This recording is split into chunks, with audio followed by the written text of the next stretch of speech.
حيث العرب تحت مظلة الحلم، وحيث الأجواء ما زالت تدون في الذاكرة أجمل الذكريات. هنا الروح واحدة والهوية عربية بامتياز. تستمر الليالي الجميلة في هذا العرس العربي الكبير، لكن وكما يقولون الأيام الجميلة تمضي سريعا.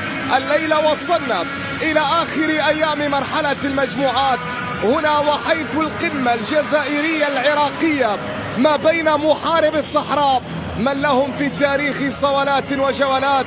منتخب الجزائر حامل اللقب وصاحب التاج، والمنتخب الذي كتب التاريخ في ملعب البيت قبل 4 سنوات أمام العراق، القادم من بلد الحضارات، ملك البطولة وسيد ألقابها وملك كل أرقامها على مدار التاريخ.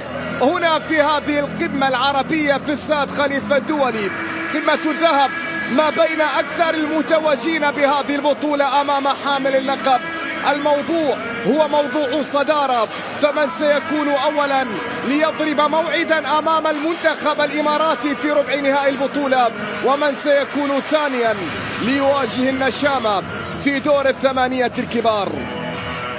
مباراة إذن ستنطلق ما بين المنتخبين. يا الأحبة الكرام، مشاهدينا متابعينا في كل مكان، في هذا اللقاء الذي سينطلق بعد قليل، وفي هذه العراقي يوم في ظل غياب جلال حسن الاسم الذي لا يتواجد في هذا اللقاء. هنا كرة جزائرية منقولة، كرة عن طريق ياسين، عن طريق السحار، عن طريق ملك المباراة النهائية في النسخة الماضية أمام منتخب تونس. ياسين بالهدف الثاني. الجزائر بطلا لبطولة كأس العرب في نسخة 2021.